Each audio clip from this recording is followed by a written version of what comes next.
Good morning, student. We had completed from that point of chapter 5th from EVS from class 5th in previous video. We had completed from that point.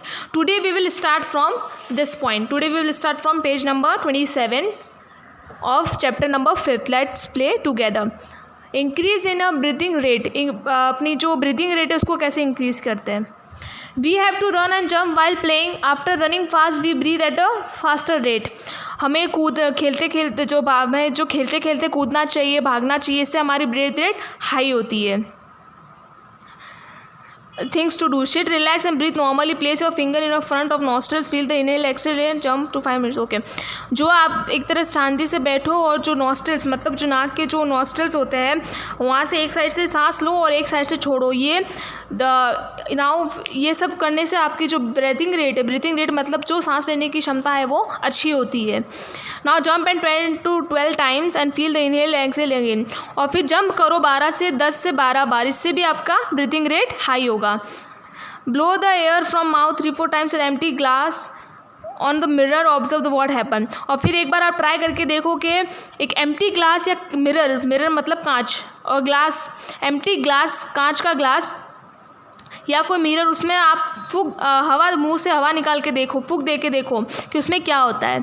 You must have seen that sometimes the glass and mirror surface become a blur मतलब धुंधला. आप जब किसी कांच पे फूंक देते हो तो वहाँ पे धुंधला हो जाता है. This is because the moisture is in our breath.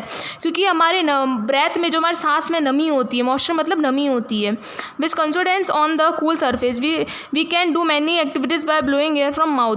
और हम है ना अपने मुंह से हवा निकाल कर बहुत सारे काम कर सकते हैं. Whether fire can be light up higher by blowing the air from mouth.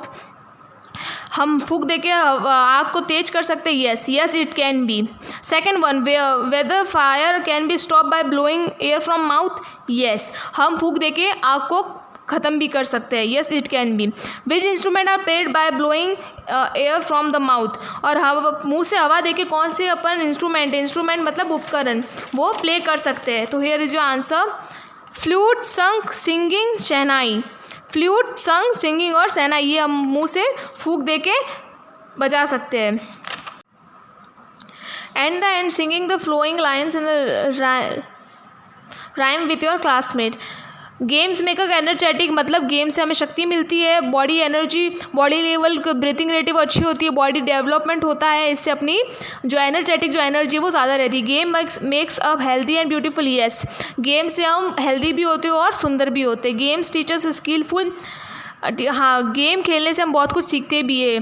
Games do not discriminate. Games develop the brotherhood मतलब कि गेम खेलने से भाईचारा भी बढ़ता है कि साथ में खेलेंगे तो अच्छे से बिहेव करेंगे वगैरह. द नेम्स ऑफ सब very talented sports person who made us proud for the achievement मतलब उपलब्धि जो उन्होंने किया है. इन स्विमिंग में भक्ति शर्मा, इन एनआरजी Limbaram, in boxing Mary Kom, in cricket Sachin Tendulkar. Of the games mention about in which games you are interested और डिस्कस. और इसमें से आप कौन से गेम में इंटरेस्टेड हो उसको लेके आपको डिस्कस करना अपने फैमिली मेम्बर्स के साथ में. Be learn. Games are 2 types, outdoor indoor. Game 2 तरह के होते हैं, इंडोर जो घर के अंदर खेला जाता है, आउटडोर जो घर के बाहर खेला जाता है. We should play with the spirit of game. हमें गेम खेलने में, हम जब गेम खेलते हैं तो हमें पूरी अच्छी तरह से गेम खेलना चाहिए. Play makes up healthy. Yes, playing खेलने से हम हेल्दी बनते हैं. Yoga keeps our body healthy. Yes, yoga करने से अपनी बॉडी अच्छी रहती है.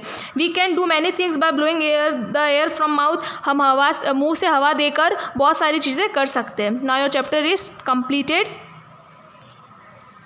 Your today's classwork from this chapter is the word meaning. Your today's classwork from chapter 5th. Let's play together from 5th class of EVS. Here is your classwork. Your chapter is completed and this is your classwork and your homework is this question answer. Your homework is this question answer. Let's fill it. Write the names of 5 indoor game and 5 outdoor game. किसी 5 name मतलब 5 indoor game जो घर के अंदर खेले जाते हैं और 5 जो आउटडोर गेम जो घर के बाहर खेले जाते हैं उनके नाम लिखने हैं. तो ये हो गए right the 5 names of indoor and 5 outdoor games. Okay, chess, billiards, table tennis, carrom, ludo. और आपको जो भी है नाम याद आते हैं वो आप लिख सकते हो इंडोर गेम्स में और आउटडोर गेम्स में. Right about the exercise shown in any fair in your village. अब आपके फेयर मतलब मेला, आपके विलेज गाँव में कोई भी मेला है तो वहाँ पे क्या क्या एक्सरसाइज होती है?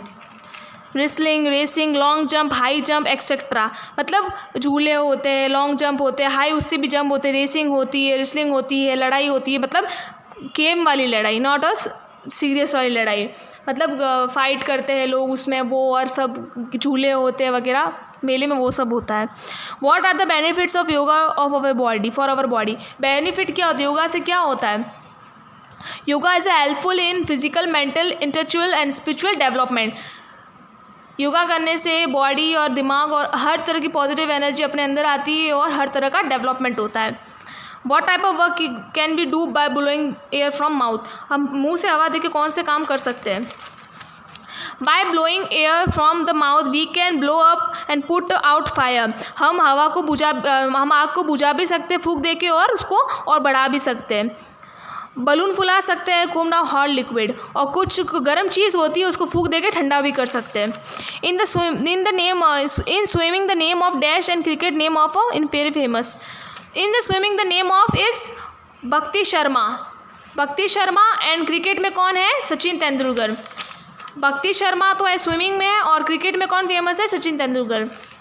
Your today's classwork is word meaning and your homework is this question answer. Now your chapter is totally complete. Thank you.